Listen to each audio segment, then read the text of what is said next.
मोदी सरकार कल तक देश को बता रही थी कि हम दुनिया की सबसे तेजी से बढ़ने वाली अर्थव्यवस्था हैं। ब्रिटेन को पछाड़ भारत दुनिया की सबसे बड़ी इकोनॉमी में अपना नाम दर्ज करवाने में कामयाब हो गया है। लेकिन आज जैसे ही आंकड़े सामने आए वैसे ही सारा दूध का दूध और पानी का पानी हो गया।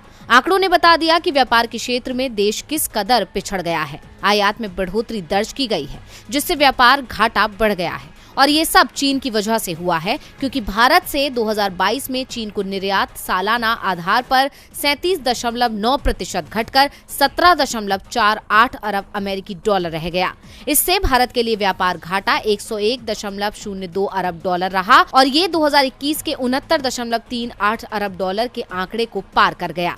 व्यापार घाटा पहली बार 100 अरब डॉलर के पार गया है। ये आंकड़े दर्शाते हैं कि देश किस दिशा में जा रहा है, जहां केवल नुकसान ही नुकसान है। बावजूद इसके मोदी सरकार चीन के साथ व्यापार क्षेत्र में आगे बढ़ने की मुनादी करवा रही है। आंकड़ों के मुताबिक भारत और चीन के बीच रिश्तों में कड़वाहट और सीमा पर सैन्य झड़प की घटनाओं के बावजूद व्यापार बढ़कर 135.98 अरब डॉलर के अब तक के उच्च स्तर पर पहुंच गया है। आंकड़ों के अनुसार भारत चीन व्यापार 2022 में 8.4% बढ़कर 135.98 अरब अमेरिकी डॉलर हो गया। इससे पिछले साल ये आंकड़ा 125 अरब डॉलर था। भारत में चीन का निर्यात सालाना आधार पर 21.7% बढ़कर 118.9 अरब अमेरिकी डॉलर रहा। यानी साफ है कि मोदी सरकार आत्मनिर्भर भारत का नारा छोड़ चीन पर ही निर्भर हो रही है।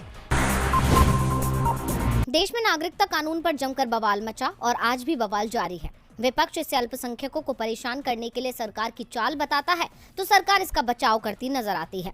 वहीं लंबे समय से छिड़ी इस बहस के बीच अब नोबेल पुरस्कार विजेता अर्थशास्त्री अमर्त्य सेन का बयान आया है। उनका मानना है कि सीएए के कार्यान्वयन से देश में अल्पसंख्यकों की भूमिका कम हो सकती है, जबकि बहुसंख्यकवादी ताकतों को प्रोत्साहन मिल सकता है। अर्थशास्त्री ने कहा, जहां तक मैं देख सकता हूं, भाजपा के उद्देश्यों में से एक सीएए को लागू करके अल्पसंख्यकों की भूमिका को कम करना और उन्हें कम महत्वपूर्ण बनाना है। प्रत्यक्ष और अप्रत्यक्ष रूप से भारत में हिंदू बहुसंख्यक ताकतों की भूमिका को बढ़ाना और उस हद तक अल्पसंख्यकों को कमजोर करना है।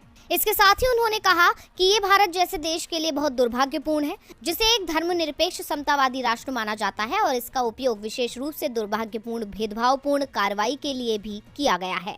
चाहे वो बांग्लादेश या पश्चिम बंगाल से अल्पसंख्यकों को स्वदेशी के बजाय विदेशी घोषित किया गया हो। ये सुंदर है, नीचा दिखाना, और मैं इसे मूल रूप से एक बुरा कदम मानूंगा। बता दें कि 11 दिसंबर 2019 को संसद से सीएए पारित किया गया था और अगले दिन राष्ट्रपति की मंजूरी मिली थी। इसके बाद गृह मंत्रालय ने इसकी सूचना दी।